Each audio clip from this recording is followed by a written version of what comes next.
Oh man, it is a bloody Friday, and we have a lot of stuff to talk about in this episode. This is going to be another SoFi video once again because, man, this YouTube channel is not supposed to be solely dedicated to SoFi, but stuff just continues to happen. SoFi did drop news yesterday. I do want to get to that, or I want to start with SoFi's news that they ended up dropping yesterday.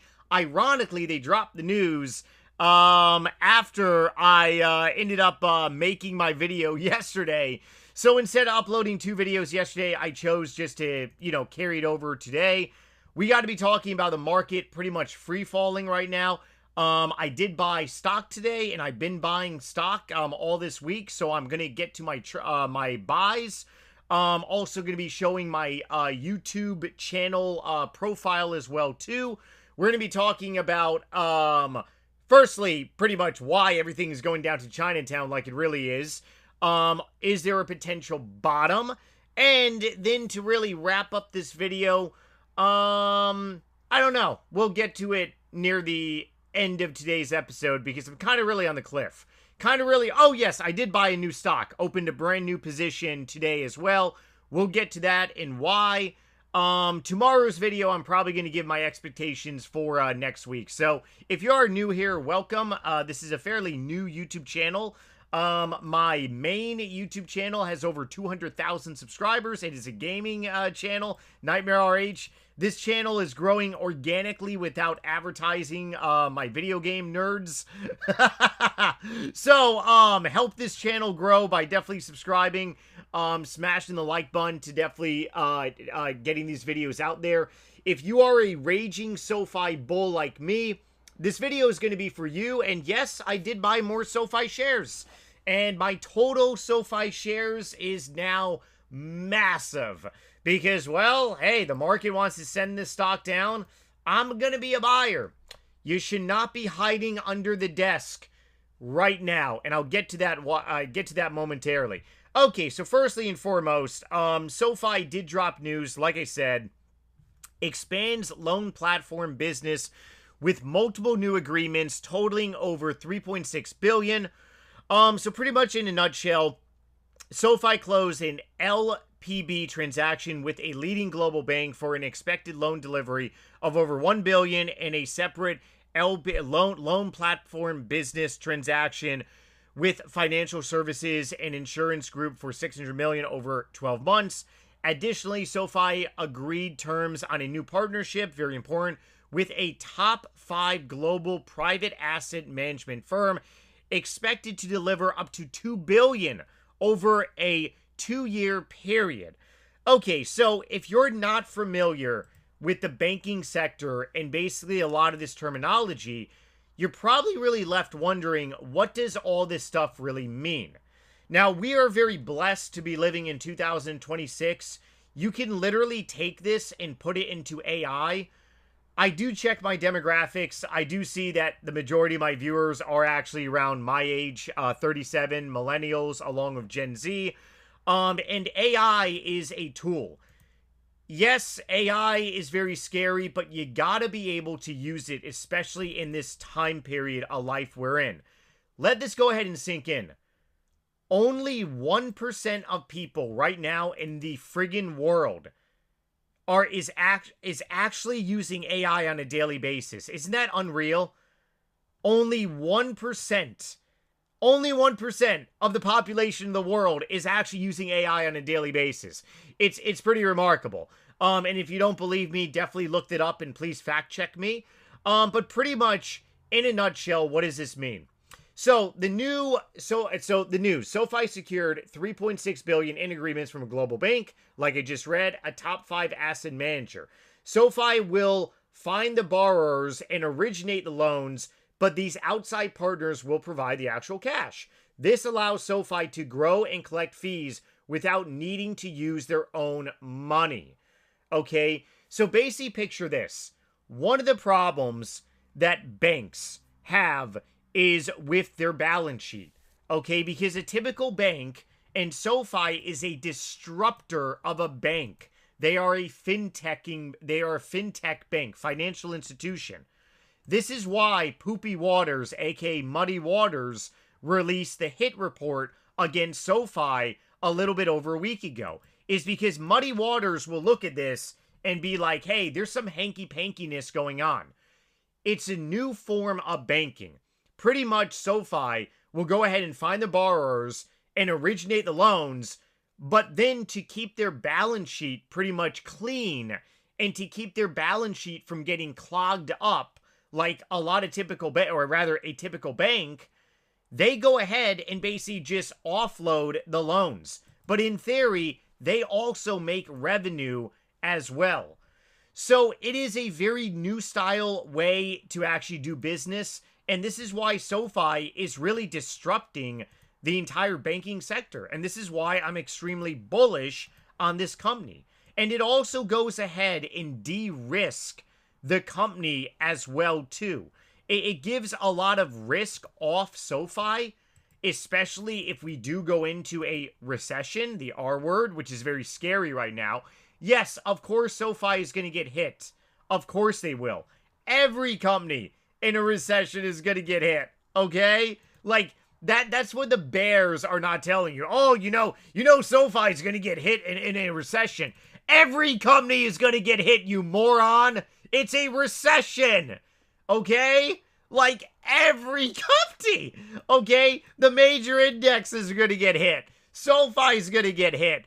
AMD is going to get hit. Adobe's going to get hit even more. Hood is going to get hit more. And then you got, like, it's every company is going to get hit, okay? That is what the bears are not telling you, especially the perma bears too. Oh man, the recession's coming. You know, SoFi's going, yeah, I hear ya. You know, Smokey the bear. You know, keep chugging away on your damn, chimney over there, huffing and puffing some lunacy. But I'm over here pretty much looking on the opposite side of things. We're in a very scary time frame.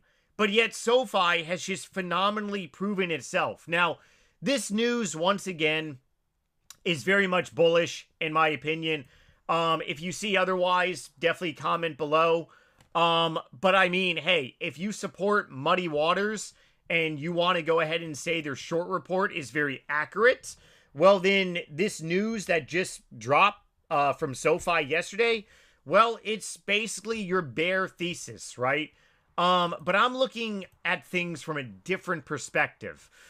So, SoFi's news, very bullish in my opinion. And I've been buying this company just like crazy. I started buying SoFi. If you are new here, welcome. I started buying SoFi back in February 2024 when nobody wanted it.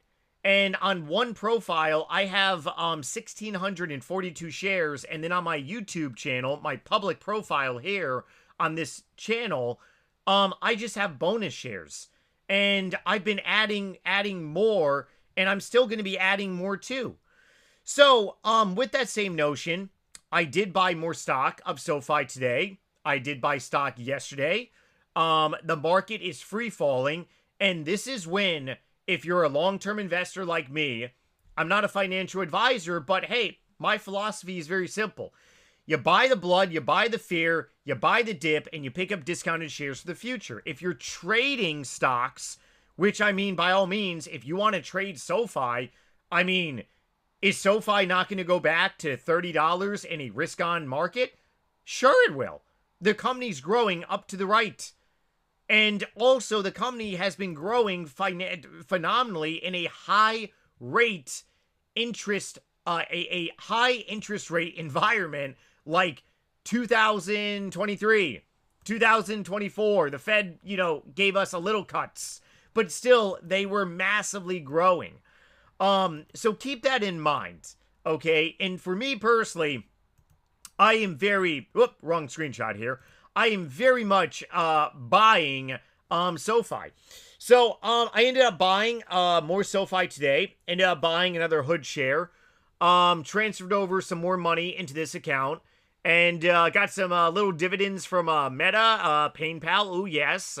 And I also did open a new position, Oracle. If you've been following me on this channel, like I said, I've talked about Oracle for a little bit.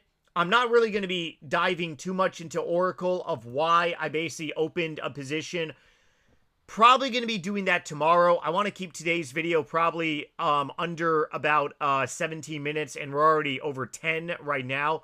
So I'm doing a YouTube challenge, a risk-on profile.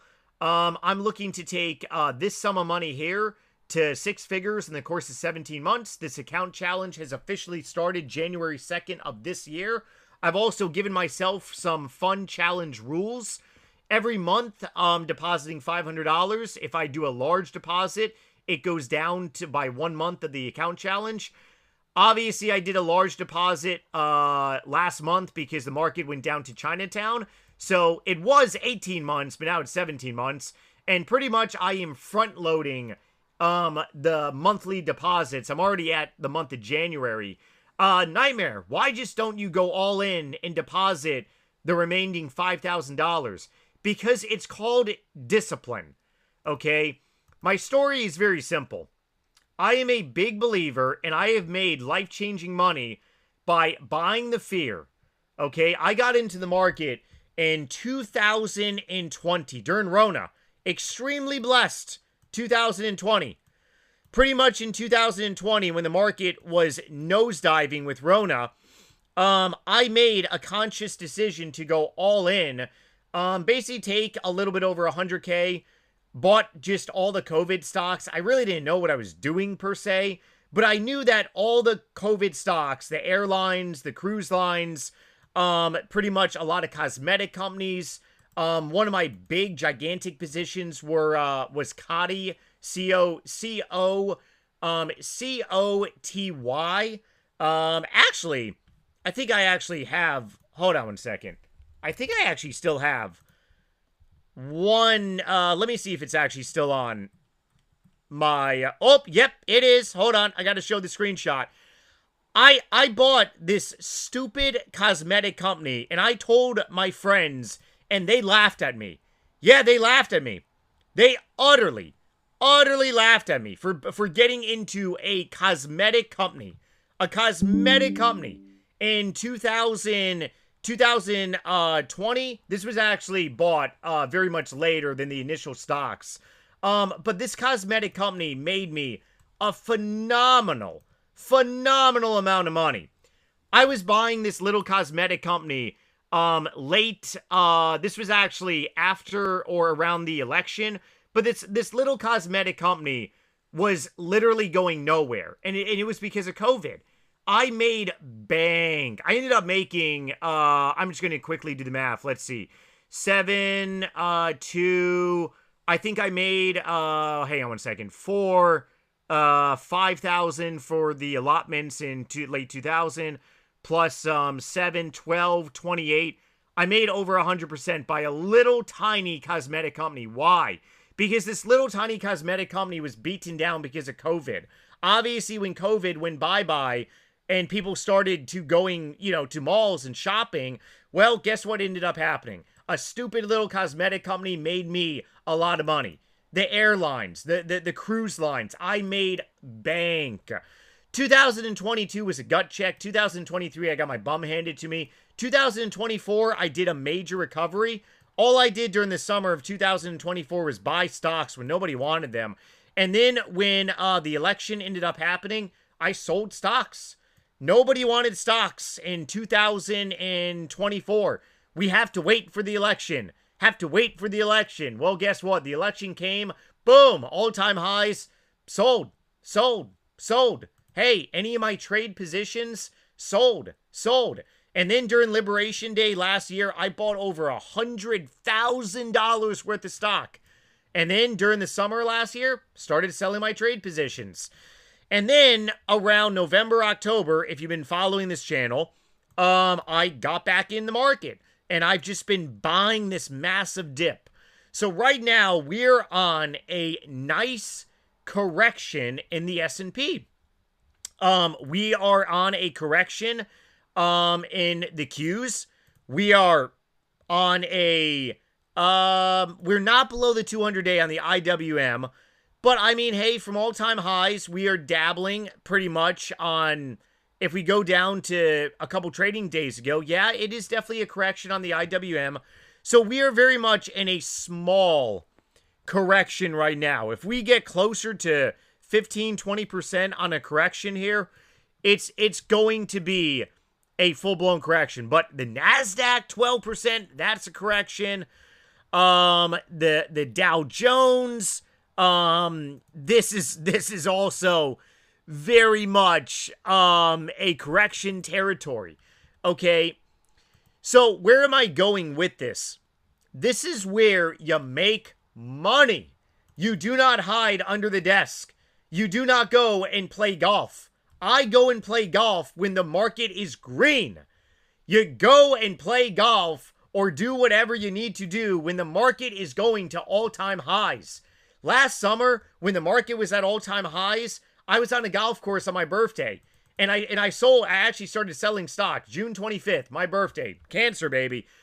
My friends, not in the stock market, but they knew the stock market was at all-time highs. They're like, Chris, why are you selling stock? The market's at all-time highs. And I replied with, this is when you sell stock. The market is at all-time highs. When the market is going down, you buy the stock. You need to train your brain. You train your brain to buy the blood. You buy the fear. You buy the dip. This is buying opportunity. You're never going to time the bottom.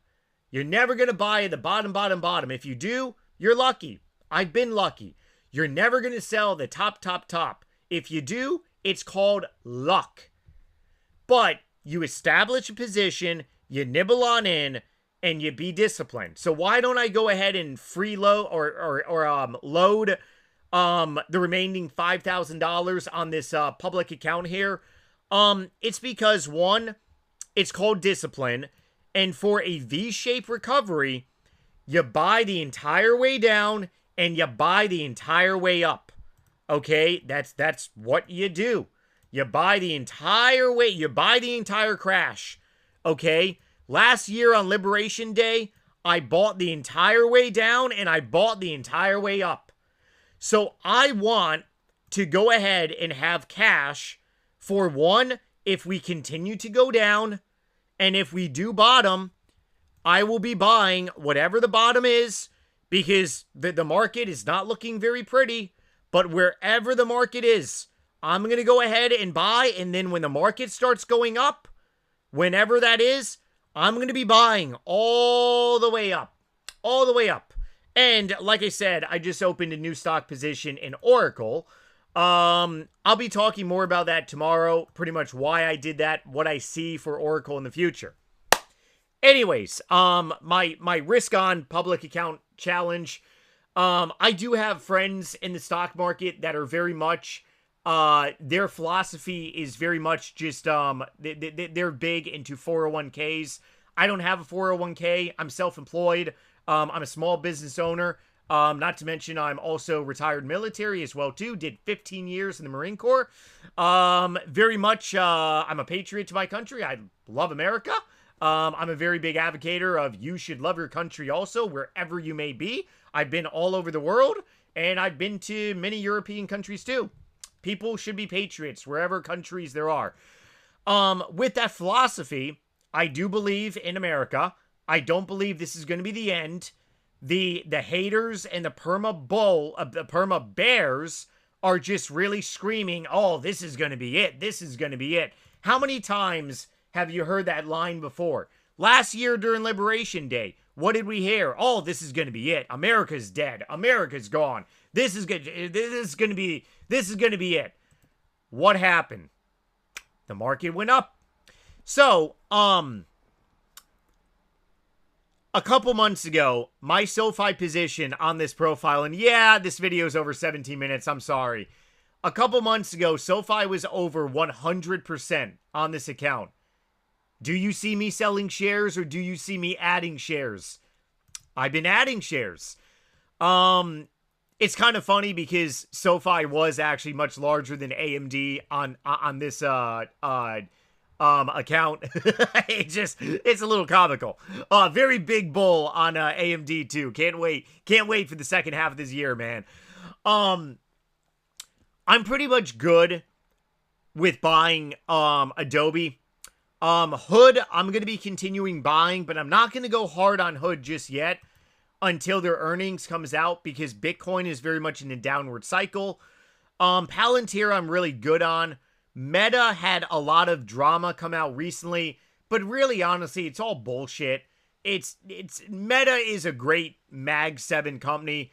But I did scale out a little bit of my Meta position last month for those of you that have been following me, and I did buy a lot of Adobe. So Meta, I'm pretty much good on. PayPal, we got to wait to see if this company gets acquired by anyone. It's going to be interesting. Oracle, I'm going to be building up this position over the next several months. I see a lot of opportunities in Oracle. In tomorrow's video, I'm going to be talking about it. But Oracle, I'm not looking to make a very large position like definitely anything like Hood. Probably going to build Oracle to maybe a 5, maybe between 5 to 10% account position size on this channel. But there is a risk with Oracle. But man, baby, Oracle can go ahead and make me a nice, pretty little penny. So I definitely want some exposure to Oracle. I'll be talking about that tomorrow. The last thing that I'll pretty much say is why is this happening and is there upside to the future? There's a lot of friggin' upside to the future. Last Friday, I bought SoFi because my mom, who is not in the stock market, she called me because she knows that I am in the stock market. And she said, Christopher, the stock market, you know, it's really bad. Right now, people that are not in the stock market is hearing that the stock market is bad. That is bullish! Because when everyone is running around saying the stock market's going down, the stock market tends to bottom. Oh man, it makes me excited. I just get so revved up when I see blood, man. Buying opportunities. Buying opportunities. And if you are out there, and if you went in too fast, if you bought this dip too fast, and you have depleted your cash position, just continue building cash and continue nibbling on in. Okay? Nobody is perfect. I have been in the market for a while now. Not as long as other people. And maybe there's people watching me, I guarantee you, that have been in the market longer than me. Longer than 6-7 years. But here's the thing. You're going to learn life lessons. And if you go ahead and blow your cash too quick, and let's say you think that maybe a bottom is in, but you're like, oh, I got to go all in. In my opinion, what I'm doing personally, I'm not going all in. Because I see that the market can still go lower. And there's always that chance. There's always a chance of maybe there is a recession. You know, maybe later this year. So you always want bling bling on the side. But you got to work hard. And you just got to continue building cash. That's pretty much about it. Just build cash. And then take cash. Don't spend it on stupid shit. Strip clubs, they're fun. But, you know, I wasted a lot of money in my 20s at booby bars. It's not the best thing to do, okay? It's not good also for your soul. But here is something that I really liked to really track, okay? And this is something that I've been showing on this YouTube channel for a while now. It's actually, hold on. Let me show something different, and then we'll go ahead and get rid of this video.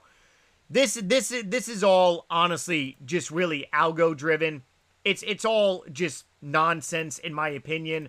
So basically pretty much on CNN, the Fear and Greed Index, I'm pretty sure anyone out there who's been in the market for a while, you probably know what I'm talking about. This is all algos, and honestly, I really do think that this is very much inaccurate. But the thing that I pay attention to a lot is called the AI Investor Sentiment Report. So this is basically a report driven by AI. It's a little more closely driven based on retail. Okay, notice how last year during Liberation Day low, it was 61% bearish. And this was the week of 4-2. Remember that date. 4-2, okay? 4-2. 4-2. It was the most bearish it had been in, like, I believe over a decade. It was pretty bad, okay? 4-2. Now, 318, it was more bearish than pretty much this past week. Now, you can look at it in a two different terminology. You can say, well, Nightmare, it means that we just are range bound in the high 40s and low 50s. That's one way to look at this. Or the other way to really look at this is to say, hey, we're going to be cooling down on the bearishness over the next couple of weeks. April 2nd. April 2nd, going back to the SPY. Whoopsie daisy, what is going on over here? You know, you stupid trading view mother humper. Okay, there we go. April 2nd. April 2nd. Look at April 2nd. The bottom. Near the bottom. Pretty much near the bottom. April 7th. April 2nd. Near the bottom. So, a lot of this is very much driven by algos, like I said. And a lot of it is very much driven by how people feel about the market. When people don't want anything to do with the stock market, the market tends to bottom. And people, I swear on this, people are not going to feel good about the market until you're up here. That is a full-blown V-shaped recovery. People are not going to feel good about the market until the friggin' SPY is back in the high 600s. The market will have already recovered. Maybe SoFi will be in the mid-20s. It's unbelievable, right?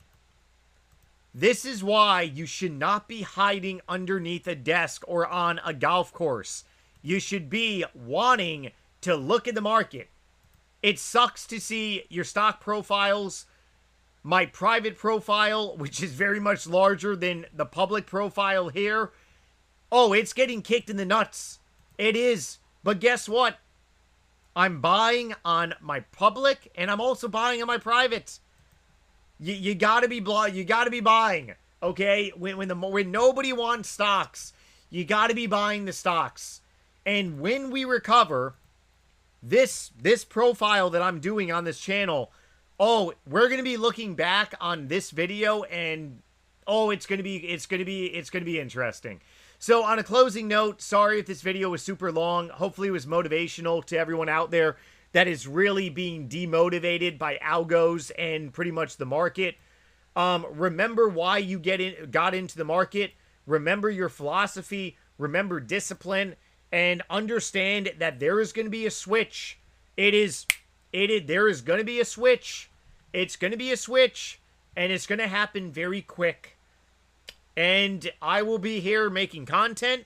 I will be here. Like I said, I'm a bull. I'm a SoFi bull. I'm a fintech bull. I'm a semi bull. I'm a SaaS bull.